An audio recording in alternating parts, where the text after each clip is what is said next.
어제 어떤 뉴스가 있었냐면은 특검 수사를 앞둔 김건희 씨가 갑자기 돌연 병원에 입원한 일이 있었습니다. 어떻게 보셨습니까, 김한 기자?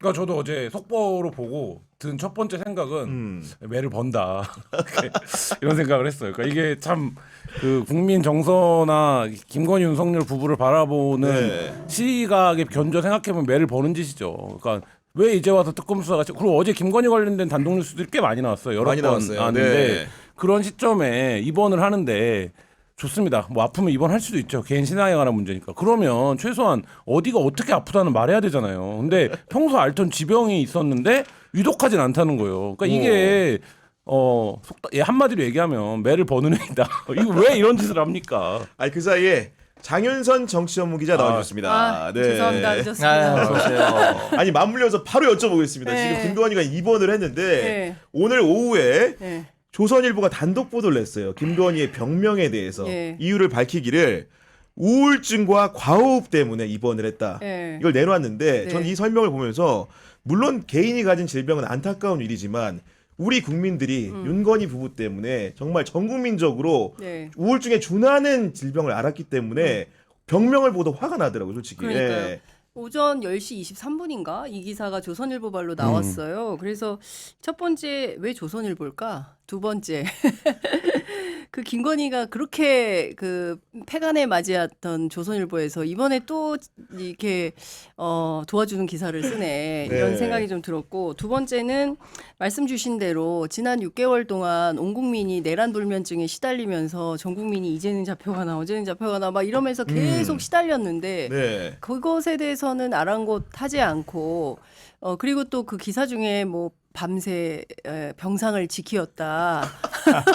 우리 윤석열님이 그러니까 예. 윤석열님께서 재판 때문에 피곤하신 가운데서도 이렇게 병실을 지키시었다라는 보도가 나오는 걸 보면서 이 사람들은 진짜 국민에 대해서는 1도 생각이 없구나. 국민들이 그동안 얼마나 고통스럽고 힘들었는지 자영업자들이 그 비상계엄 때문에 연말 장사를 다 그렇죠. 그분들 우울증 안 걸렸겠습니까? 그분들 과호흡 없겠어요? 진짜 자다가도 벌떡벌떡 일어나게 되는 그런 상황에 대해서 아무런 책임감도 없이 우리 좀 지켜주세요. 지지자 여러분. 이거 아닙니까? 왜 조선일보를 택했겠어요? 그러니까 그 조선일보를 보는 계층, 그렇죠. 예, 보수 네. 유권자들을 상대로 우리 여론을 좀 만들어 달라라는 당부 차원의 이제 기사인 건데 저는 이런 기사 대단히 부적절하다고 생각을 하고 병명도 되게 황당하잖아요. 저는 뭐 그 약을 초반에 뭐 너무 많이 먹어가지고 약물과 관련된 뭔가라고 생각을 했었는데 그게 아니라 우울증이라고 하니까 제가 보기에는 그 굳이 입원하지 않더라도 통원 치료하면서 충분히 조사받을 수 있다. 특검. 네. 아니 의원님 같은 경우에는 이제 법조 기자도 오래 하셨고 솔직히 법사위 활동도 하셨는데 네. 통상적으로 피의자나 피고인들이 뭐 예를 들어 구속이 된다거나 형량을 언도를 받으면 그때 아프다고 하는 경우 있는데 아니, 조사를 받기 전부터 이렇게 아픈 척을 하면 어떻게 하란 말입니까 도대체 의원님? 네, 그러니까 특검은 한정된 시간이기 때문에 최대한 시간을 질질 끌면서 특검 수사에 응하지 않고 그래서 특검을 회방하겠다 이런 뜻이 있는 거 아닌가 싶고요. 저는 우울증 이야기가 나왔을 때 당장 떠오르는 게 마포대교에서 그 기세등등하게 대통령 놀이를 하던 김건희가 떠오르던데 아니 우울증이라면 좀 일관성이 있어야 되잖아요. 아니, 그렇죠. 평소에 좀 우울하고 그런 모드가 나오다가 우울증이라면 좀 이해가 되는데 그렇게 기세등등하던 분이 갑자기 우울증이라니라는 생각이 들고 이거 뭐 재벌 따라하기가 아닌가. 되게 재벌들이 그런 그렇죠. 수사를 받으면 갑자기 휠체어 타고 수염 기르고 나타나잖아요. 수염은 없으니까 산발하고 휠체어 타고 나타나지 않으실까 그렇게 추측을 해봅니다. 아니 그리고 이제 언론에 공개된 내용들만 보면은 지난주 금요일에 외래 진료를 받고 어제 입원한 걸로 돼 있는데 왜 지난주 금요일일까 너무 궁금해서 다시 한번 살짝 살펴봤더니 그 전날에 밤에 심야에 이재명 대통령이 특검을 지명했더라고요. 네. 김한 기자 그런 거 아니겠습니까? 그 일주일 내가 우울증 때문에 병원 왔습니다라고 하면 병원에서 의사를 만나기 전에 하나 주는 진단 테스트지가 있어요. 그 진단 테스트지가 이런 겁니다. 평소에는 아무렇지도 않던 일들이 귀찮게 느껴진다. 뭘 먹고 싶지가 않다. 가족이나 친구가 도와주더라도 울적한 기분을 저버릴 수가 없다. 뭐 이런 거예요. 우리가 이제 통상 이거 김건희나 윤석열이 하면 다 중증이죠. 이 체크를 하면, 그러니까 이게 이제 그래서 우울증 입원을 하면 자의로도 입원이 가능하고 보호자도 입원을 시킬 수 있고 경찰도 입원을 시킬 수 있고 뭐 이래요, 우울증이라는 게. 근데 김건희 씨가 외래 진료를 갔는데 이런 테스트를 받았겠죠. 그러면 내가 우울하잖아요 지금. 너무 상황이 우울하잖아요. 김건희 우울한 거예요. 근데 대한민국에 수사를 앞두고 우울하다고 아산병원에 입원할 수 있는 사람 몇 명이나 되냐. 그러니까 이 부부가 시작부터, 뭐 시작이 언제라고 봐야 될지 모르겠지만 지금까지 누리고 있는 온갖 특혜와 이런 편법적인 그리고 법 기술적인 것들이 집약되고 이들이 이것에 너무 만연화되어 있어서 만성화되어 있어서 이 국면에서도 지금 입원하는 것으로 지금 그 김 의원이 얘기한 대로 이게 수사가 정해져 있는 그러니까 기한이 정해져 있는 수사가 시작되니 우리가 최대한 지연을 해보기 위해서 뭔가 빌드업을 해보자 이런 이제 알량한 그 생각으로 입원을 한 거라면 저는 이게 강제군이라든지 수사기관이 특단의 대책을 이제는 써야 될 때다. 이걸 언제까지 우리가 지켜보면서 내란성 우울증, 계엄성 우울증을 거쳐서 이 부부가 병원에 입원하는 것까지 지켜봐야 됩니까? 아니, 그러니까 김한 기자님께서 굉장히 중요한 포인트 말씀해 주셨는데 어제 이제 현장에 사회부 기자들이 많이 가 있었고 그 중에 이제 박형광 기자도 있었나 봐요. 그랬는데 이제 병원 측에서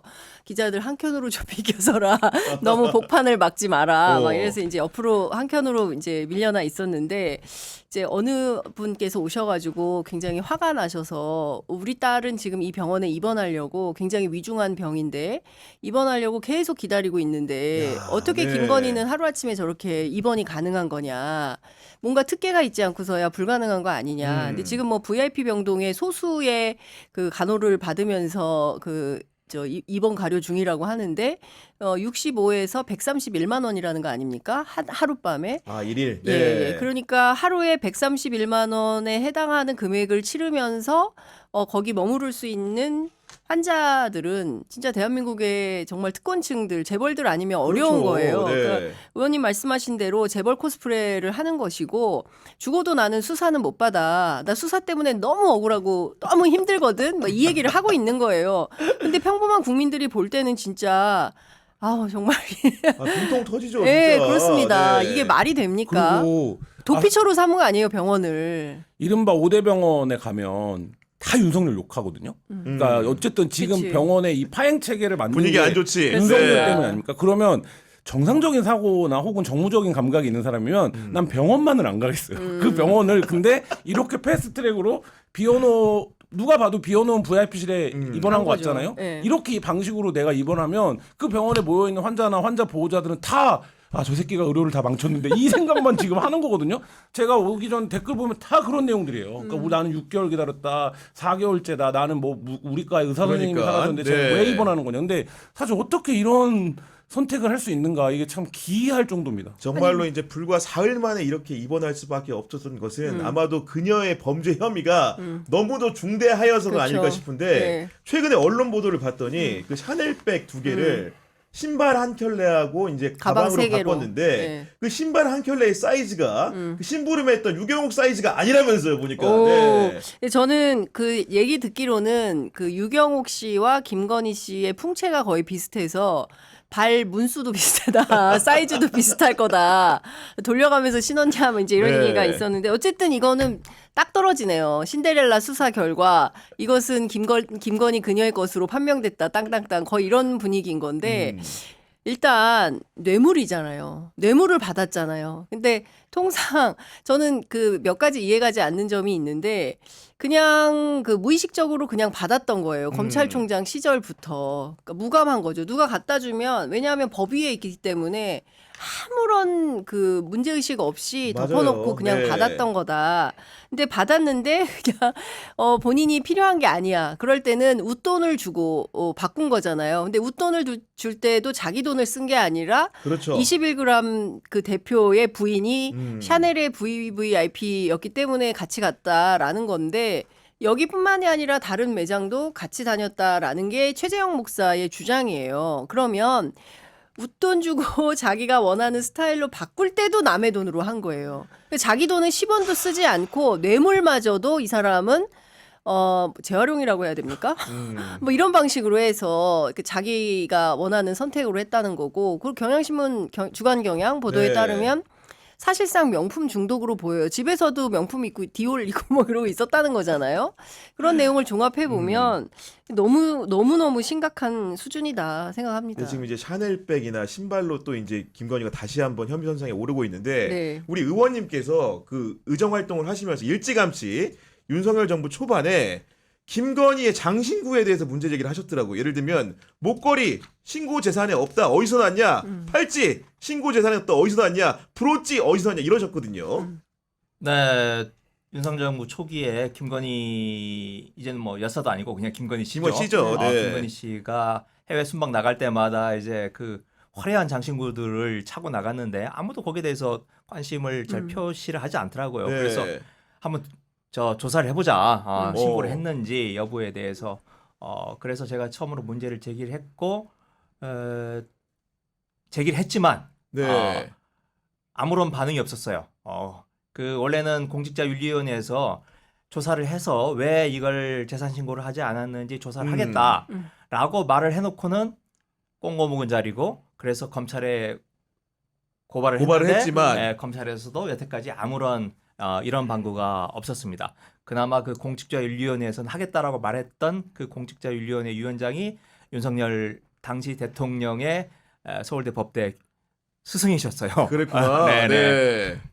아 그리고 대통령실에 당시에 제가 해명이 기억나는 게 지인에게 빌렸다 이런 의혹이 제기되면 주로 얘기했는데 지인에게 빌렸으면 육하원칙에 근거해서 국민에게 설명을 해야 되고 그게 안 되고 만약에 정말로 이제 본인의 사유물인데 신고가 안 됐다고 한다면은 이 공직선거법 위반도 될 수 있는 거 아니겠습니까 이게?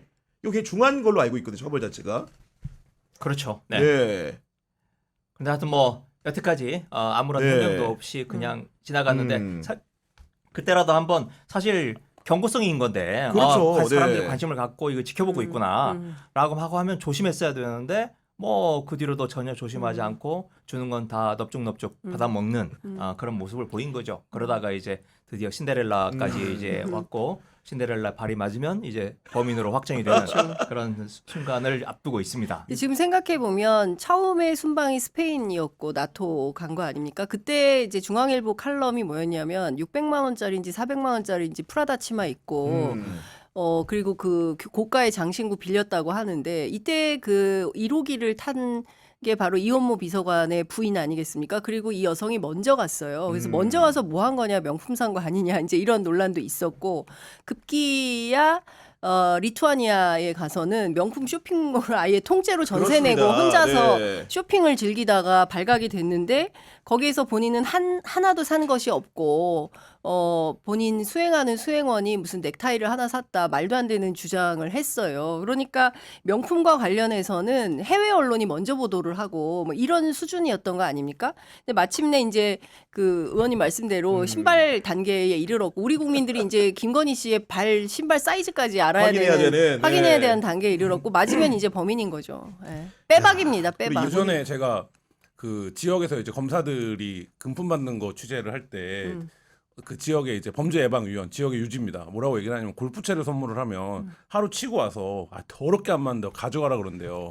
그러면 이미 자기가 산 새 골프채는 뭐가 된 겁니까? 중고가 된 거잖아요. 근데 가져가라는 건 무슨 얘기입니까? 다른 거 사오라는 얘기잖아요. 그래서 뇌물 업그레이드가 있다. 이런 얘기 했거든요. 저는 이 명품이 전형적인 뇌물 업그레이드 아닙니까? 그러니까 예를 들면 한 명한테 뇌물을 그러네. 받은 다음에 여기다가 다른 사람 동원해서 돈 합쳐갖고 다른 거를 만드는 거잖아요. 그러니까 저는 보면 이 부부의 어떤 그런 뭐라 그럴까요? 멘탈리티가 여기 나온다. 그리고 저는 검찰도 한심한 게 이거를 신발 사이즈 맞추는 뭐 대국민 게임도 아니고 이 정도 상황이 됐으면 구인을 하든지 소환을 하든지 아니 그럼 뭐를 네. 했어야 되는데 이거를 온 국민이 이것까지 발 사이즈가 맞으면 이제 범인이야. 이럴 때입니까 지금? 그러니까 여러모로 저는 한심합니다. 그 오늘 특검이 얘기한 거 보고 살짝 저는 실망을 했는데 뭐 대면 조사 하실 거냐라고 하니까 대면 조사 할 수밖에 없을 것이단가 뭐 이제 이런 얘기를 대단히 좀 약간 수세적인 이제 그런 입장이었어요. 근데 이제 제가 오늘 그 들은 얘기 가운데 좀 이거는 그렇다라는 생각이 좀 드는 것이고 예를 들어서 지난번에 그 창성동 별관에서 검사들이 네. 가서 그 일종의 방문조사. 그렇죠. 네. 그 도이치모터스 주가 조작 사건 관련된 조사를 하고 방문 조사라는 게 사실 말이 안 되는 거잖아요, 검찰이. 그렇죠. 네. 게다가 휴대폰까지 뺏긴 건지 맡긴 건지 알 수 없는 방식으로 이제 수사를 한 건데 이번에도 또 병원으로 방문 조사를 한다거나 만약에 이렇게 된다면 안 되죠. 예. 절대 안 됩니다. 네. 이러면 특검 간판 내려야 된다. 그래서 저는 지금 검찰에 기대할 건 없습니다. 심우정 검찰한테 무슨 기대를 하겠습니까? 심우정조차도 비화폰으로 통화했기 때문에 이것은 내란의 중요 임무 종사자에 해당한다고 보고 심우정도 내란 특검의 수사 대상일 수밖에 없기 때문에 지금 뭐 검찰이 뭘 해주기를 기대할 수는 없고 그렇다면 특검이 공세적으로 끌어내서 저는 수사를 해야 된다고 봅니다. 근데 특검조차도 뭐 대면 조사 해야 되겠죠라는 식의 태도면 이거 곤란하다. 그러니까 맞아요. 국민들이 네. 특검에게 요구하는 것은 빠르고 정확하게 그리고 구체적으로 수사해서 사실관계를 명명백백하게 밝히라는 건데 일단 병원으로 들어가서 숨어버렸기 때문에 저 사람 끌어내오는데 상당히 시간이 걸릴 것이다. 왜냐하면 의사가 안내 보내준다. 이 사람 뭐 대면 조사 안 된다. 뭐 이럴 수도 있잖아요. 정신적으로 충격을 받아서 무슨 일을 할지도 모르기 때문에 당분간은 심리적 안정이 필요하다. 뭐 이런 방식으로 나오면 그럼 곤란한 상황이 되는 거잖아요. 그럴 때 어떻게 지혜를 발휘해서 소환 조사를 할 건지에 대한 해법을 마련해야 된다. 좀 더 적극적으로 나가야 된다는 생각을 합니다. 결국 이런 김건희를 비호해준 사람이 지금까지 누구였는가라는 것을 규명하는 게 핵심 키 중에 하나인데 오늘 한겨레 신문 보도를 통해서 일단이 드러난 것 같습니다. 왜냐? 김건희가 김주연 당시 네. 대통령 민정수석과 출장 조사를 받기 10여일 전에 무려 33분간 통화한 사실이 보도가 됐거든요. 김한 기자. 네. 저는 비아폰 뭐 본격적인 얘기하기 전에 비아폰이 도대체 어디까지 지급이 된 것인가. 아, 그러니까 네. 뭐 이런 해가지고 지금 김주현과 통화 내역이 나왔고 심우정과 통화 내역도 나왔잖아요. 그러니까 근데 김건희가 당시에 서울중앙지검의 피의자 신분이거나 아니면 조사를 앞두고 있거나 이런 시점이었고 그다음에 이제 심우정이랑 통화했을 때는 심우정과 김주현이 통화했을 때는 김주현 통화죠. 네, 네. 그때는 이제 명태균 씨 게이트가 막 시작됐을 무렵인데 그러니까 이 비아폰으로 했던 통화들이 공교롭게도 김건희를 둘러싼 혐의들이 전개되거나 뭔가 김건희에 대한 조사나 소환이 임박했을 때 벌어진 일들이라고 보면 저는 특검이 시작되면 김주현부터 바로 불러야 된다라고 봅니다. 의원님, 네. 대통령실의 민정수석이라는 사람이 검찰 조사를 앞둔 피의자하고 이렇게 길게 통화하는 게 사실은 누가 보더라도 문제가 있어 보이거든요. 좀 어떻게 판단하십니까? 당연히 그렇죠. 네. 특히 김주현 수석은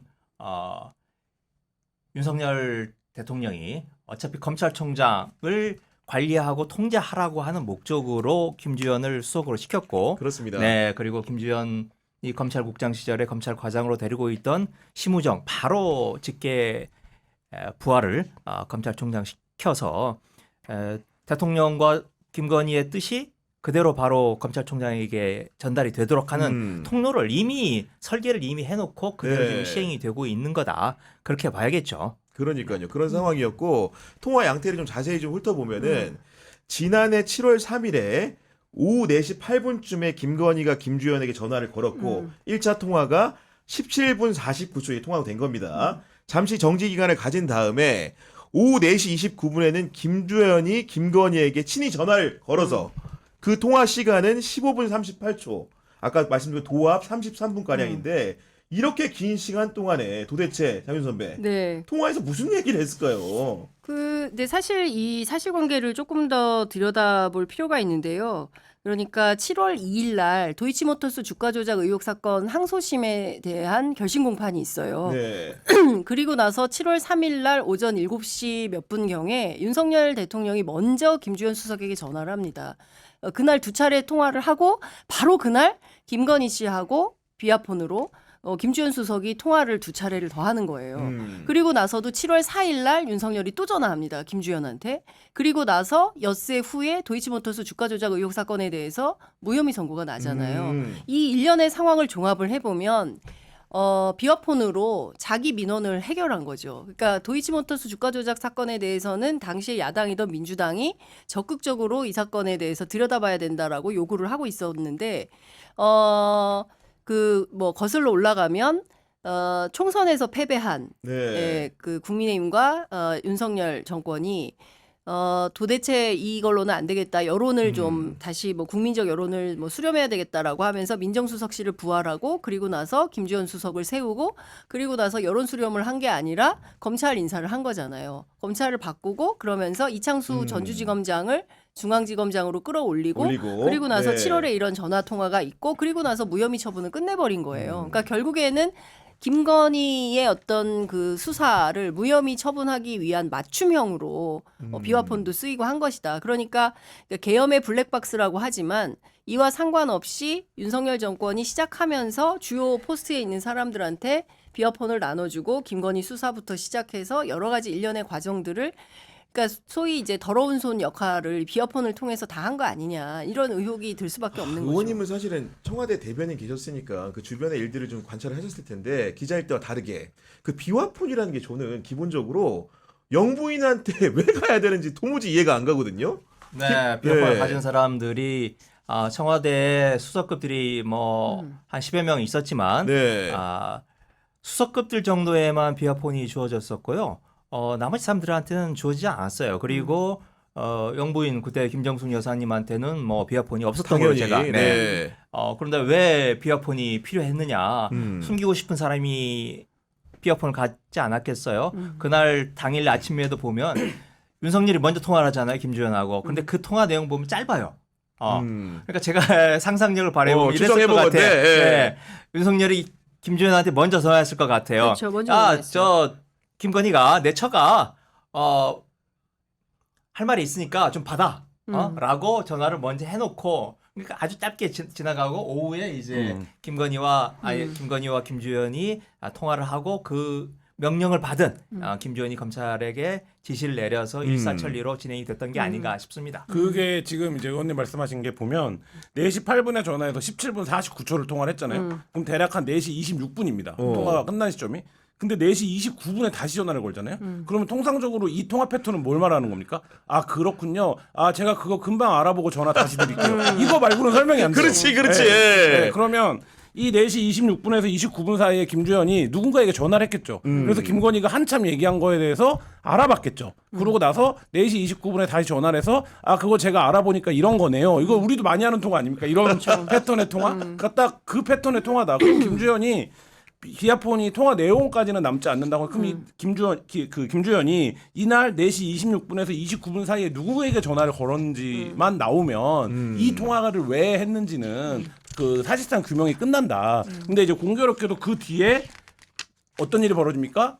나한테 도이치 수사권을 복원해달라고 요구했다 까이고 그 다음에 창성동 이제 말하자면 출장 조사가 이루어지는 거 아닙니까? 그 바로 전 시점이라고 하면 김건희의 민원은 그런 거였겠죠. 내가 소환되는 건가요? 나를 소환한다고 하는데 그게 맞나요?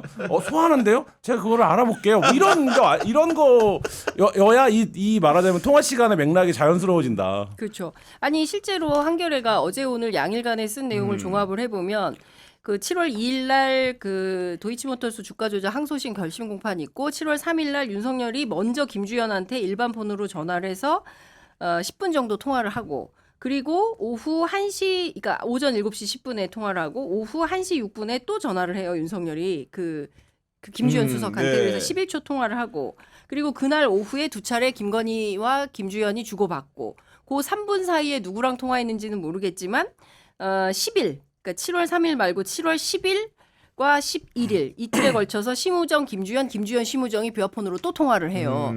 그리고 나서 이거 무슨 심우정 총장은 그 내용 자체가 그냥 뭐 검찰 정책에 대해서 서로 통화했다고 하는데 이 맥락이 있는 거죠. 그러니까 결국에는 도이치 사건에 대해서 무혐의를 주기 위해서 대통령실, 검찰 싹 다 움직인 거다. 그러니까 개인 민원 해결 창구로 정부의 권력기관들을 싹 다 활용을 한 거다. 김건희 씨가 이렇게밖에 안 보이는 겁니다.